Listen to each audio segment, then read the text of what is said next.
morning, good morning, good morning. I'm sitting inside the house this morning. It's too smoky out there.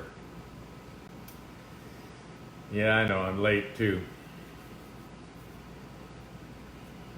How do you like my shake concoction that I made? It's got all kinds of vegan protein in it, and charcoal, and chlorella, and green this, and chia seeds, and avocado.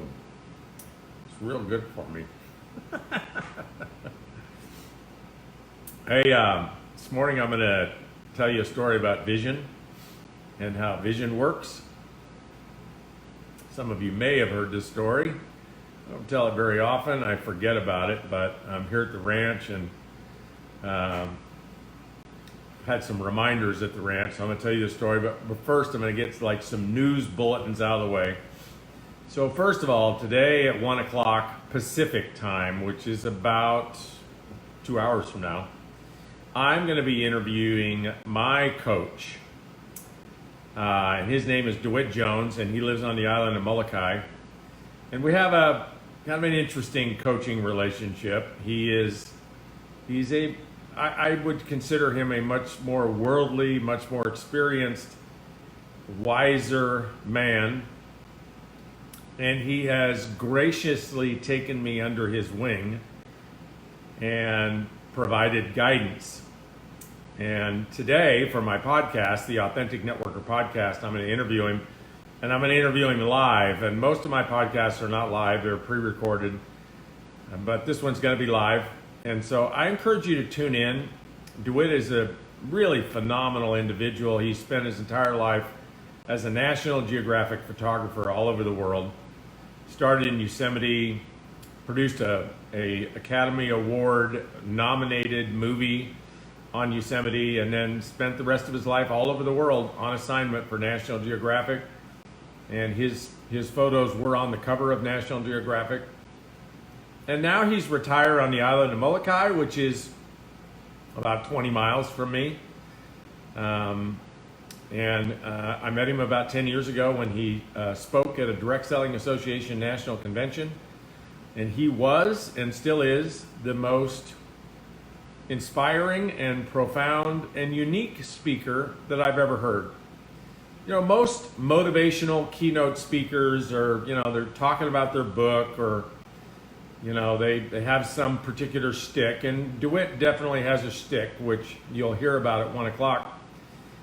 But his presentation style is totally different than all the rah-rah, jump up and down, try to get the crowd motivated. DeWitt motivates by inspiring people with thoughtfulness as opposed to rah-rah. That'd be the most precise way that I could explain who he is. And so if you want to be inspired with thoughtfulness, tune in at 1 o'clock. Last night I got to have dinner. I wish Kimmy was with me because she would have enjoyed dinner last night with one of my upcoming guests for the Authentic Networker podcast. I'll try to get them as a couple, Joseph and Mary Castro, good friends of Kimmy and mine that we met on the beach of Lanai. And Joseph is the president of Fresno State University here in California. And he just got appointed as the chancellor for all California state universities, 24 universities, 450,000 students. And so he's an upcoming podcast. And I share with you my podcast because I'm finding myself in relationship with some fascinating individuals, a lot of whom you wouldn't normally find on a podcast. And so I'm putting a request out to all of you, my listening audience. If you're connected with somebody that's an author or a speaker or has an extraordinary story like Leah Ditton, who rode from San Francisco to Honolulu, I can't promise you that I'll interview them, but I would love to know about who do you know that you're connected to that you might be able to pass, you might be able to be a conduit for an interview for my podcast. So I'll see you at 1 o'clock if you want to dial that in. And today's Daily Dose of Salt is about vision and self-motivation. So, most of you know that I wrote this book in 1995, which was like 25 years ago. And I wrote the book after years of doing a 2-day seminar on the book, without the book. So I did this seminar about vision and self-motivation, a Bliss Life seminar. And some of my students asked me for a few years afterwards, I did like 2 of them a year. And, you know, do you have a book? Do you have anything we can study? Will you write a book? And one of my students actually took on the role of coach, and she started coaching me on writing a book. And of course I procrastinated and blew her off, and I'm not an author, I don't know anything about writing books. But she stayed after me and she said, well, you know, you're kind of a hypocrite because, you know, you're telling us for 2 days we can do anything we want, and we can do it in 10 times faster than we think we can, and 10 times bigger than we think we can. And, you know, you're telling us you're all about service, but we're left here after a 2-day seminar without any material, and, you know, we want something so we can actually implement this. Anyway, she actually stayed after me for about 2 years. It was kind of funny to watch her tenacity. And so I wrote the book as a result. And so I want to tell you a story about vision and self-motivation that may inspire you to not only read the book, but study the book to the extent that you can teach the book to your friends and family and colleagues and co-workers and sales leaders and anybody who will listen. And then perhaps most of all, implement it in your life. So this is just kind of a funny story, but I mean, you cannot deny the manifestation that is in this story. So, somewhere in my 20s, when I started earning a lot of money, which would be about 25, 26, 27 years old, I created this vision. Just, you know, it was just a thought, just like, wow, wouldn't that be cool? That my favorite band in high school would someday play at one of my birthday parties. And so I have to admit, I probably had a little bit of this I'll show them motive for having this vision, because, you know, all of my friends from high school, when I got involved in business and network marketing, and, you know, except for my upline, who were also my high school buddies, but it stopped with me, right? They got me involved, but I couldn't get anybody else involved. You know, most of them thought, that's a pretty ridiculous thing he's doing, and we're not even sure it's legal or moral or ethical, or it certainly won't work because Brooke doesn't know anything about people, or he is not a nice person, he's not a happy person, and he'll never make it into people business. So there was a lot of poo-poo, right? So I had this vision about, hey, one of these days I'm going to have a birthday party, I'm going to invite them all, and I'm going to have the Doobie Brothers play at my birthday party. That was just a vision. And I thought about it on a regular basis, just as, you know, you might call it a fantasy, I call it a vision. Why? Because I actually watched the movie. I watched the movie of the Doobie Brothers. I actually watched them right here at my ranch on the, you know, somewhere. I was going to have an outdoor concert here at the ranch, and people were going to be driving in, you know, their trucks and parking on the grass in the fields, and, you know, have a big Doobie Brothers concert at the barn or something. And I thought a lot about it, and I really enjoyed watching the movie and watching the people and listening to them laugh and have fun. And the Doobie Brothers played for hours on bales of hay or something, and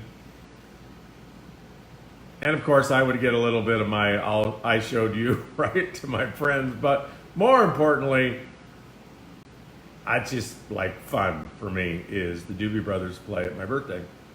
So every once in a while, about once every 10 years, I would ask somebody, you know, what do you think America costs, or what do you think the Doobie Brothers cost, or you know, bands like that. And, you know, I would get all these different numbers, which seems like it was always out of reach, right? Even though I made a lot of money, I was spending it on all kinds of stuff, and I never had a lot of money.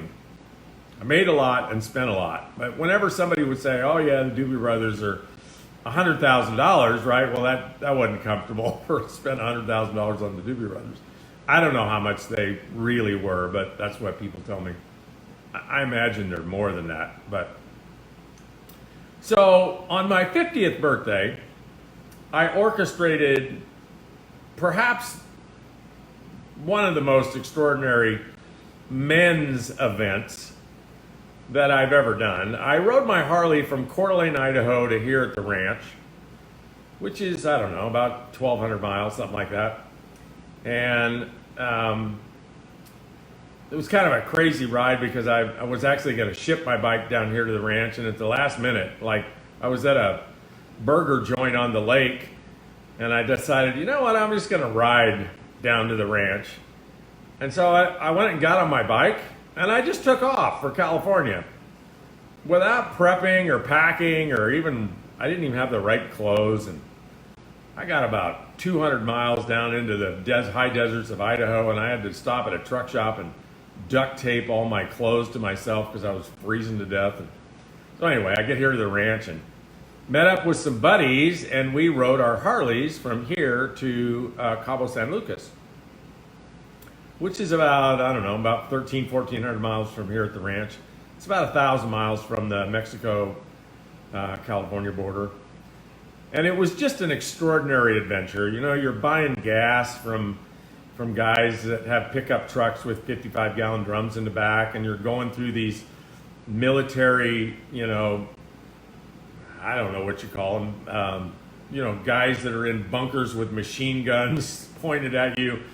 Because you got to go through these safety stops, and of course they're checking your bike for drugs, and there was, you know, I don't know, 5 of us, and actually one gal that went with us, and we just had the best time ever, and rode our bikes back. And about the same time, this is my 50th birthday, Stacy, who's probably on here, she's my head of finance and a lifelong friend. She called me up and she said, hey, Sandy, my sister, I don't know if Sandy was, I don't know, she was really good friends somehow with this guy named Bruce Cohen. And so Bruce Cohen owns a winery in Napa called Cohen Wineries. And Bruce Cohen was having a charity fundraiser for foster kids in Napa County. And Sandy told Stacy, hey, you know, we're going to go to this charity fundraiser. It's put on by my friend Bruce Cohen. And, you know, does Richard want to go? And I was single at the time. And so I didn't know who Bruce Cohen was. I should have, but I didn't know who he was. And so I said, well, you know, maybe that sounds like fun. There was a concert, they said. Outdoor concert and fundraiser for foster kids. And I don't know if it was Stacy or Sandy said, oh, by the way, Bruce Cohen, if you haven't Googled Bruce Cohen already, has been the manager of the Doobie Brothers for the Doobie Brothers' entire career. And guess who is going to play at this fundraiser, which is like 200 people. It is a private, intimate fundraiser concert at the Cohen Winery. Insider invitation only to listen to the Doobie Brothers and the Turtles and Little Feat serenade us while we raise money for foster kids. So of course when I heard that, I said, are you kidding? I'm just checking the biggest box I've had my entire life. We're going to that. And it's only like a couple hours from here at the ranch in Napa. And so we all go, and I didn't know I was going to talk about this till 5 minutes before I went live because I wasn't sure what I was going to talk about. And I saw the guitar, and I thought, oh, you know, I'll tell them that story. So I've asked Stacy or Lindsay, Stacy's husband, Henry, took a video of what I'm going to tell you about. And it's pretty funny because I didn't get the rhythm gene. And I also don't remember words to songs at all. And so anyway, here's the story. So we go to this concert, it's a couple hundred people there. I mean, we get a tour of the winery. It's an outdoor amphitheater. It's a little stage. I think first Little Feat, and then the Turtles, and then the Doobie Brothers. And I'm like in a state of shock, right? I'm like, oh my God, I can't believe this. I'm like listening to the Doobie Brothers. This is my 50th birthday. I don't know how many of them, I can't remember exactly. Stacy might know, but I think there was about half a dozen of my closest friends, high school people that Stacy had invited. And so for a couple hours, we're listening to Doobie Brothers, right? But we're raising money for foster kids. So the Doobie Brothers are, like, hey, we're going to auction off this, we're going to auction off that. And they did a bunch of little stuff. And I'm not all that big into auctions, and I wasn't paying much attention to that because I had already had a long-standing, pretty big deal going with foster kids, supporting them. And so I was obviously going to donate some money, but I was really into the music, right? So they get to the end of the auction, and I can't even remember who the Doobie Brothers are, although,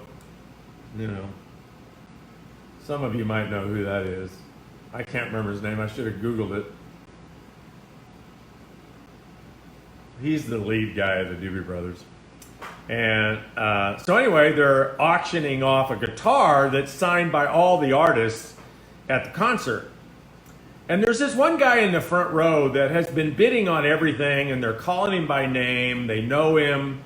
I don't know if he follows them around or he's got more money he knows what to do with, but he's buying everything they're selling, and he's their pal. And so they're going to auction off this guitar, and it's the biggest thing that they're going to auction off. And of course, he's like bidding like crazy.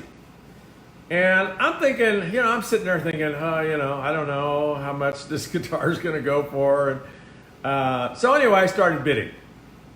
And long story short, this guitar gets up to, I think, Stacy will remember better than I will, I think it got up to $7,500. And it's just me and the guy up front. And of course, the whole time I'm thinking, oh my gosh, this is ridiculous. The guitar itself is probably worth $50, and I'm not a signature autograph fan. But I was also thinking of all the ridiculous things I'd spent $7,500 on in my life, and this might cement a really important memory for me. But at $7,500, I bailed. I just froze, right? I panicked. And so the guy bought the guitar. Now, of course, Stacy, being as smart as she is, she runs backstage, finds whoever's in charge of things, and of course, I don't know why all auctioneers don't do this, but if you sell somebody something for $7,500, well, you could probably sell it to the number 2 bidder sell it to both of them for $7,000 and just get another guitar and sign it, and you made twice as much money, right? So wherever the other guy bailed out, just lower the price to that, get 2 of them, and anyway, you understand the concept. So Stacy runs backstage and she says, hey, if you'll sign another one of those guitars, I know my boss is regretting bailing. He's already in total remorse that he bailed on that and the other guy got the guitar. Oh, by the way, what you get besides the guitar is you get to come up on stage and sing the last song with the Doobie Brothers. And this actually had been part of my vision of them playing at my birthday party, is that we would all of us, all close, we'd be on stage singing with them. And so Stacy runs back up into the amphitheater and she says, hey, you can get back in for, I think it was $7,500. And of course I was deep in remorse. I was going, crap, you idiot. You bailed for another $500, right? And so I said, yeah, absolutely, I'm in. And 5 minutes later, I was on stage in total shock, singing, listen to the music with the Doobie Brothers. And if you caught my first day at the ranch, I was playing this guitar. I was playing Home on the Range, which I won't play for you today. But this is the guitar, which is, I don't know, it's not Not even it doesn't even have a name brand on the. It's Bob's guitar. It's not. It's a $50 guitar, right? But that's Little Feat, all the Doobie Brothers, some other people I probably can't remember, and the Turtles. And I don't even know if Stacy and Lindsay got my message, and I don't know if they'll be able to rally and post a link, but eventually it'll be on this thread. And there I am, awkwardly out of sync, clapping out of time, can't even remember the words, not sure where I'm supposed to stand on stage. So they're up front at the microphones and I'm intimidated and totally disoriented and in shock. So if you look at the video, you'll see I'm standing 10 feet back, not even on a microphone. I can't remember the words to whoa, whoa, whoa, listen to the music. That's the only thing I could remember. And I'm clapping out of sync.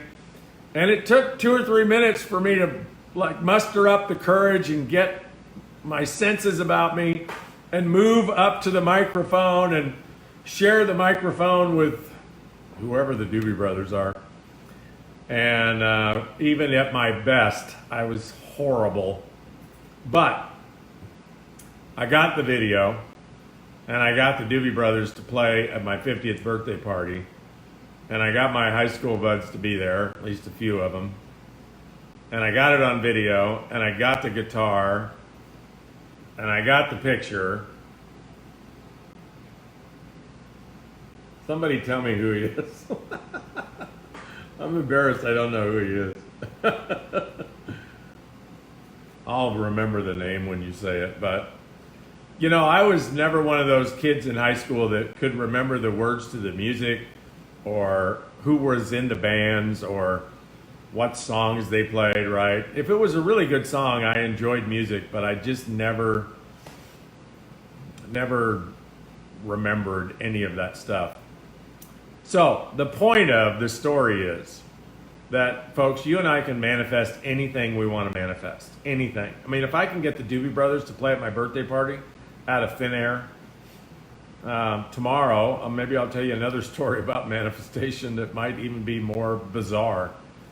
Anything you and I want, if we can align our energy, our vibration, get aligned with it such that it's not out there as something we want, it's in here as somebody we are. Like we're aligned with it as an expectation. You know, one of the things that I learned that inspired me to write the book was the distinction between desire and motivation. And I always thought that the more you wanted something, the more motivated you were to get it. And what I learned from my mentor a long time ago, Lou Tice, was those are two entirely different things. And wanting something actually affirms that you don't have it. It's out there. You're here, it's over there. So you're affirming that you don't have it. And vision work is quite distinct from goal setting in that vision work allows you to affirm that not only do you already have it, but it's part of your being. It's who you are. It's part of your identity. And it's seamless in that way. And yes, you're fooling yourself to a degree, but of course you don't have it, but you're telling yourself you do have it. Whatever it is, you have it, you're doing it, you are it. And why does that work? Well, because of this weird neuroscience thing. I can't explain why. But the part of us, folks, that's the manifestation part of us, the powerful part of us, the subconscious mind, the intuition, the gut mind, our body, our emotions, our spiritual self, the vibrations of all of us cannot tell the difference between a real experience and vividly imagining a real experience. So when you imagine that the Doobie Brothers are playing at your birthday party, it's as though they are playing at your birthday party. It's as though that's true. It's as though you embody it. And then if you have a plan for its attainment and you know what you need to do to bring it to bear, right? You can't just visualize something and then just wait for the Doobie Brothers to call you. You have to have a plan, and you have to go on the journey of the plan. You have to become the person that the Doobie Brothers want to play for. You have to become the person that can write the check. In this case, I manifested it for $500 or something. I don't remember what it was. Well, I guess it was a total of $8,000. But I didn't have to write the $100,000 check, but I could have. And so for, however long, 25, 30 years, I did do the things that put me in a position to have the Doobie Brothers play at my birthday party. I could have wrote them a check for $100,000, but more importantly, I built relationships. Relationships are way more valuable than money. Way more valuable. And I don't mean relationships where people are doing you favors or getting things done for you. I just mean relationships where you're all on the same vibe, right? And I don't know if Stacy could comment on here. She probably knew, maybe she knew, I don't remember if she knew that I'd always wanted the Doobie Brothers to play at my birthday party. But even if she didn't know consciously, that's the energy I put out, right? So I believe in that. I believe in the unseen energy that aligns vibration and frequency and intention and work ethic and karma and good deeds and prayer, if you want to call it that. Whatever you call it, it doesn't really matter what you call it. There is a force in the universe, in our world, folks, that is so much bigger than us. We're just pawns. But a pawn can take out a king, right? A pawn can checkmate the game. A pawn can get anything done, put in the right position. And if you empower your pawn to think like a king, or think like a queen, or right? Think like a bishop, a power player in the chessboard.